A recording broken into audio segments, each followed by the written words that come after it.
এই নবী উম্মত হয়ে আপনারা খুশি না বেজার? উম্মত কি মুখে মুখে হইলে হবে না কাজে হইতে হবে? মাশাআল্লাহ, আপনারা তো জ্ঞানী।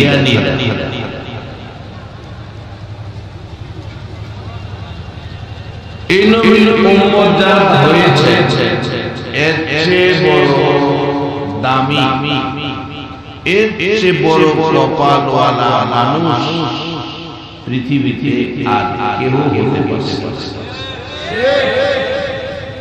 আচ্ছা, আপনারা যে ধর্মের মধ্যে ধর্মটার নাম কি? সবাই বলে ধর্মটার নাম কি? এবার আপনারা বলবেন ইসলাম ধর্ম সকল ধর্মের মধ্যে এই ধর্মটা কি সেরা না নেরা? আপনারা তো ভালো জ্ঞান, আপনারা লেখাপড়ায় অনেক অনেক এগিয়ে গেছেন, তরিকতে এগিয়ে গেছে। আচ্ছা, এবার একটা কথা জানতে চাই, ইসলাম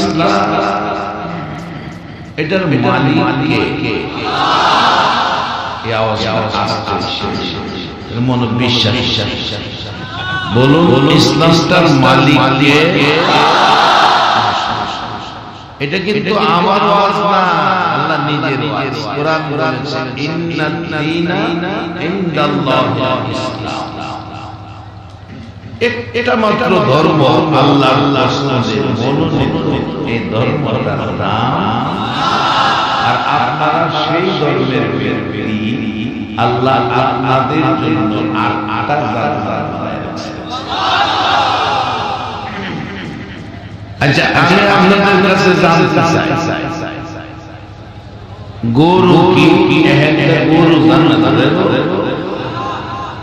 শিয়ালের জান্নাত আছে, ছাগলের জান্নাত আছে, ইবলিসের জান্নাত আছে। জান্নাত বানাইছে কার জন্য? মানুষের।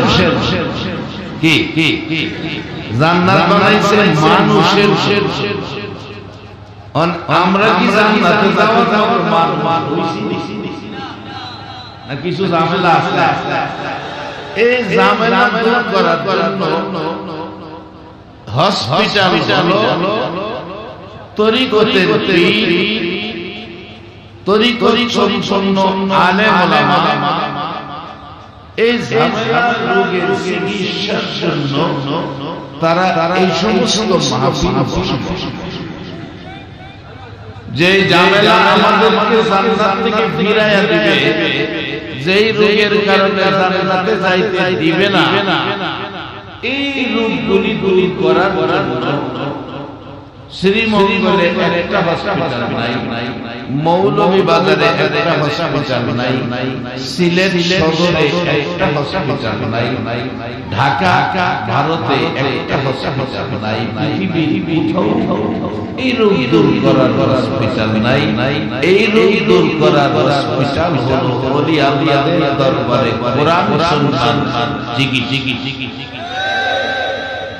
আজকে এখানে কোরআন সুন্নাহ চিকিৎসা, এক্সরে, আলট্রাসোনোগ্রাফ, ইসিজি কোরআন সুন্নাহ দিয়ে করা হবে। জান্নাত থেকে যেন আপনাদেরকে ফিরাইয়া দেয়, জান্নাতে ঢুকতে যেন সেই কয়েকটা কথা আমি বলবো। তার পাশে ওয়ালিউল্লাহ হাসি খুশি উনি উপস্থিত হয়েছেন। যে সমস্ত আলেম ওলামাদের সামনে আপনারা বসে আছেন, যে আলেম ওলামাদের চেহারা দেখলে সগীরা গুনাহ, হাসরের দিন আল্লাহ পাক আখিরি নবীর উম্মতের পরিচয় দিতে পারে। আর যদি গুনার গাঁথনি থাকে, আল্লাহ বলবেন সাইতে কয় তুমি আমি নবীর উম্মত, গুনার গাঁথনি তোমাকে কি করি আচ্ছা তুমি ওলি আল্লাহদের মজলিস আলেম ওলামাদের মজলিস কি জীবনে কোনদিন বসছো? তখন আপনারা তো বলতে প্রভু গো কতদিন বসছি। কালা কাবিজিয়া মাদ্রাসার পক্ষ থেকে এতিমখানার পক্ষ থেকে আয়োজিত আল্লাহর ওলি হাফেজ মাওলানা জলিলুদ্দিন সাহেব কেবলার মাহফিলে আমরা রাত ভর কোরআন সুন্নাহর ওয়াজ শুনছি, আলেম ওলামাদের চেহারা দেখেছি। আল্লাহ বললেন যাও এই আলেম ওলামার পরশে যাওয়ার কারণে আর কোনো কিছু দেখলাম না, আমি তোমরা মাফ করে জান্নাত দিয়ে দিলাম। আজকে এই মাহফিলে সব মানুষ যদি আল্লাহ জান্নাত দেয় জবাব দিবেন আল্লাহর জান্নাতে কি জায়গা সমস্যা হইব? একবার বলেন আল্লাহু আকবার। বাবারা ভাইরা এই নবী উম্মত গুলো জান্নাতি হওয়ার জন্য এই নবীর উম্মত গুলো জান্নাতি বানানোর জন্য এই নবীর উম্মত গুলো জান্নাতের পথ চিনার জন্য এই নবীর উম্মত গুলো আল্লাহকে খুশি করার জন্য কোন পথে যাবে, কোন পথে খাবে, কোন পথে চলবে, কোন পথে ঘুমাবে, সেজন্য আমার আল্লাহ কোরআন নামের একটা ক্যাটালগ দিয়ে পাঠাইছে। কোরআন নামের একটা ক্যাটালগ, যে কোরআনের প্রথমে লেখা যালিকাল কিতাবু লা রাইবা ফীহি, এই কিতাবের মধ্যে কোনো ঝামেলা নাই, ভেজাল নাই। এই কোরআন শুধুমাত্র মানুষকে জান্নাতে নেয়, জাহান্নাম থেকে বাঁচায়। এই জাতীয় একটা ক্যাটালগ পাঠাইলেন আমার আল্লাহ দুনিয়া। এই ক্যাটালগ সাথে যদি চলাচলের মিল থাকে তাইলে আপনি জান্নাতি, তাইলে আপনি দামি সম্মানী পছন্দ কিভাবে বাস্তবে আসবে। অনেক সময় ময়মুনবী মারা গেলে কাফনের পুরা যায়, কাফন দাফন করে দেড় গজ কাপড় বেশি এই কাপড়টা কেউ ঘরের মসজিদে দিয়ে ইমাম সাহেব দুইটা কোরআন শরীফের গিলাফ বানাইলো কাফনের কাপড় দিয়া। এই কাফনের কাপড়ের গিলাফ কোরআনের গিলাফ আরেক কোরআন কোরআনতে গিয়ে গিলাফ খুলছে, খোলার পরে রাখতে যায় গিলাফ অনাকাঙ্ক্ষিত অনিচ্ছাকৃত পায়ের মধ্যে লেগে বলুন কাপড়ের গিলাফ পায়ে লেগে, যার পায়ে লাগে হ্যাঁ কাপড়ের মধ্যে সুমা খেয়েছে। একটা কাফনের কাপড় কম দামি সুমার উপযুক্ত হয়ে গেল, তার সাথে কোরআন। এটাই জান্নাতে যাওয়ার মুসলমানদের জন্য ক্যাটালগ পাঠাইছে আমার। আজকে যদি এই কোরআনকে ক্যাটালগ পাই না আপনারা চলতে পারে, তাইলে ফেরেশতাদের কাছেও আপনারা সুমার উপযুক্ত। ফেরেশতারা আপনাকে থেকে জাহান্নামে দিবে দূরের কথা, আপনারা সালাম করে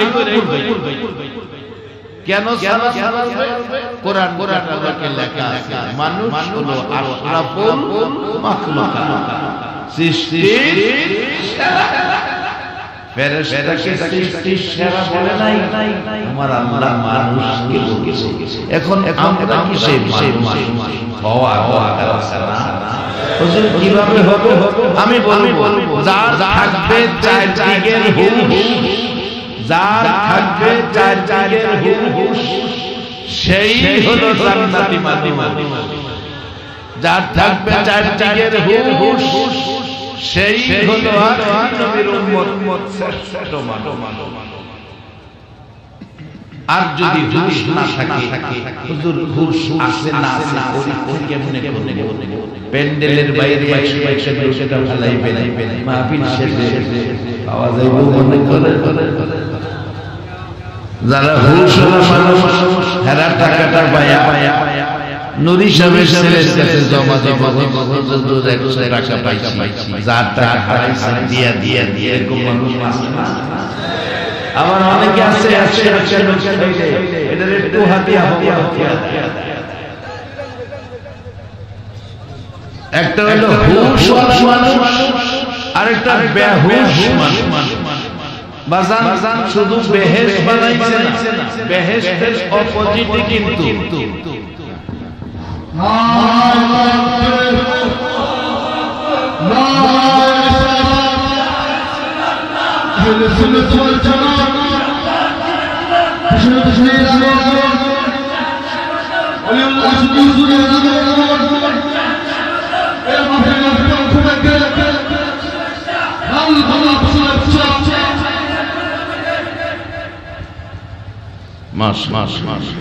আইসে সবাই মারহাবা এতে আপনারা খুশি না বাজান ওয়াজ যেমন শুধু আলেম চেহারা দেখে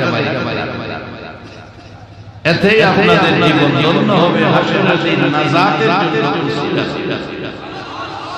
মহব্বতে দরুদ পড়ুন। আল্লাহুম্মা সাল্লি সাইয়্যিদিনা মাওলানা মুহাম্মদ ওয়া আলা আলি সাইয়্যিদিনা মাওলানা মুহাম্মদ। আল্লাহুম্মা সাল্লি সাইয়্যিদিনা মাওলানা মুহাম্মদ ওয়া আলা আলি সাইয়্যিদিনা মাওলানা। ওগো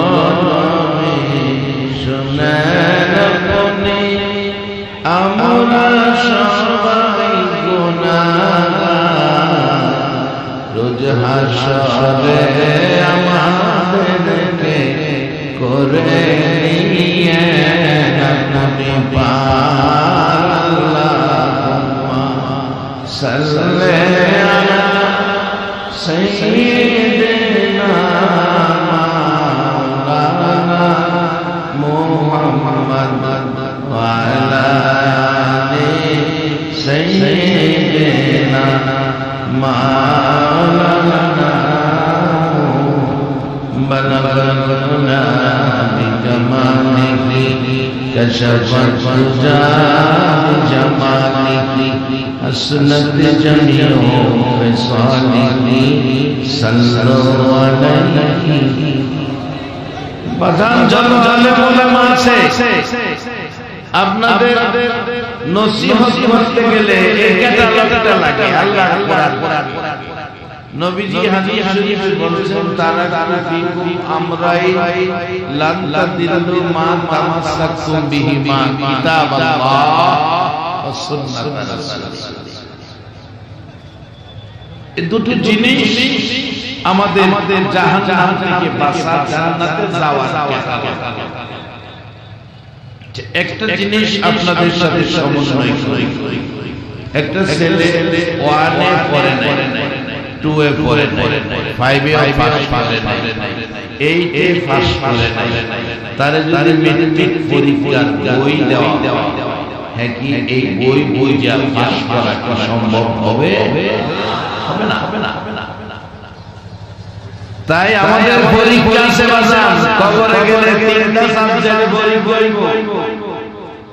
অন যদি এখানে ক্লাস না করেন, অন থেকে 10 পর্যন্ত লেখাপড়া না করলে যেমন মেট্রিক পাস করা সম্ভব নয়, আলেম ওলামাদের পরশে নবীর রেখে যাওয়া কোরআন সুন্নাহর পরশে গেলে ওই কবরে পরীক্ষা পাস করার লাইন শিখা যায়। এই লাইন যারা পাইছে না এদের অবস্থা দেখেন এক বেচারা লাইন পাইছে সারা দিন মাটি বইতে বইতে গার বাঁকা হয়ে গেছে সন্ধ্যার সময় হাজিরা পায় আরেক বেচারা লাইন পাইছে কি সাকসাক ফ্যাক্টরির manager AC room coat tie pen জুতা লাগায়া যে চেয়ারও বসে একটু পিছে গেলে হালে একটু লড়লে ডাইলে ডাইলে ঘুরে আবার দেখবেন সার কতজনের ডাকতেছে সার সারা করলে কফির কথা করলে গায়ে চা মাস শেষে বেতন আড়াই লাইন পাইছে আমরা আখিরি নবীর উম্মত নবী দুইটা লাইন দিয়া গেছে আমরা সেই লাইনে জান্নাত পর্যন্ত আমাদের পৌঁছতে হবে জাহান্নাম থেকে বাঁচতে হবে রাজি আছেন আচ্ছা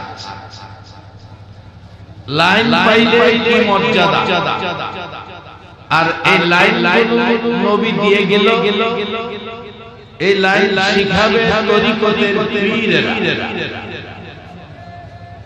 পীরদের কাছে দায়িত্ব দিয়ে গেলেন যার বাস্তব আল গাদির নামক একটা কিতাব আছে আল গাদির নামক স্থানে নবীজিকে প্রশ্ন করা হয়েছিল আল গাদির নামক স্থানে সাহাবায়ে কেরাম প্রশ্ন করেছেন ইয়া রাসূলুল্লাহ যুগে যুগে নবী আসছে বংশের নবী এলাকার নবী গ্রামের নবী ওয়ার্ডের নবী ইউনিয়নের নবী থানার নবী আপনি হলে বিশ্ব নবী শুধু বিশ্ব নবী বললে নবীর মর্যাদা থাকতে হয় কারণ বিশ্বটা হলো আকাশের নিচে জমিনের উপরে ফাঁকা জায়গাটার নাম বিশ্ব বলুন আমার নবী আকাশের উপরেও আছে কিনা তাইলে শুধু বিশ্ব হলো আকাশের নিচে জমিনের উপরে ফাঁকা জায়গা আমার আপনার নবী বিশ্ব নবী না আমার আপনার নবী হলো কায়নাতের নবী কারণ আল্লাহ বলছে কোরআন বন্ধু যত জায়গায় আমি রাব্বুল আলামিন তত জায়গায় তুমি নবী রাহমাতাল লিল যত জায়গায় আমি আল্লাহ তত জায়গায় তুমি নবী রহমত সেই রহমতের নবী কায়নাতের নবী প্রশ্ন করেছেন সাহাবায়ে কেরাম ইয়া রাসূলুল্লাহ আপনি নবী বিদায় ইসলামের নেতৃত্ব কে আমার নবী হযরত আলী রাদিয়াল্লাহু তাআলা বল্লাহ সম্রাট আলী রাদিয়াল্লাহু তাআলা হাত ধরে বলেছেন আমি বিদায়ের পর বেলায়েতের ওলি হযরত আলী ইসলামের নেতৃত্ব তাইলে নবীজি অন্য কারো কাছে নেতৃত্ব দেয় নাই বেলায়েতের ওলি আল্লাহর কাছে আজকে বাংলাদেশের মানুষ ইসলাম পেয়েছে বাবা শাহজালালের কাছে এইভাবে জায়গায় জায়গায় ওলি আল্লাহর কাজ করে মাথায় টুপি উঠে এই বাংলার জমিনে এক সময় ঘরে ঘরে মানুষ সন্ধ্যার সময় মুসলমানরাও উলুধ্বনি এক সময় বাংলার জমিনে মুসলমানরা মাথায় টিকি রাখি দুটি পড়তো মুসলমান নামের আগে শ্রী শ্রী লিখতো আমি এখনো কোরআনের কার্ডের দেখছি শ্রী শ্রী আব্দুল রহমান কিন্তু শাহজালাল এই দেশের মাটিতে আসার পরে এই দেশের 12 লক্ষ মসজিদে আযান হচ্ছে মাতার টিকি কাইটা টুপি পরায়া দুটি খুইলা লুঙ্গি পায়জামা পরায়া নামের আগে শ্রী শ্রী কাইটা মোহাম্মদ আব্দুর রহমান লেখা সেই ওলি আল্লাহদের হাত থেকে ইসলাম টানাটানি করে আজকে বিশ্ব জুড়ে ইসলামের উপর বিপদ মুসলমানরা মায়ের আসুন ইসলাম ধর্মটার মালিক জানি কে আওয়াজ করে বলে আমরা আবার এই মালিকের ইসলাম বুঝে শুনে ঘরে নেই, কোন যাই ঝামেলায় যাব না। সত্যিকার ইসলাম, শান্তির ইসলাম বুঝে নেই, তাহলে সেই মালিক আবারও আমাদেরকে হেফাজত করবে। ইব্রাহিম আলাইহিস সালামের মতো নবীকে নমরুদের আগুনের ভিতরে হেফাজত করতে পারে, ইউনূস আলাইহিস সালামের মতো নবীকে যদি মাছের পেটের মধ্যে হেফাজত করতে পারেন, তাহলে নূহ আলাইহিস সালামের যুগে একজন বৃদ্ধ সাধারণ একজন বৃদ্ধ উম্মতকে নূহ আলাইহিস সালামের যুগের প্লাবন তুফানের পানির ভিতরে যদি বাঁচিয়ে রাখতে পারেন, আমরা শ্রেষ্ঠ নবীর শ্রেষ্ঠ উম্মত, আল্লাহ কি আমাদেরকে সকল বিপদ থেকে বাঁচাইতে পারবে না?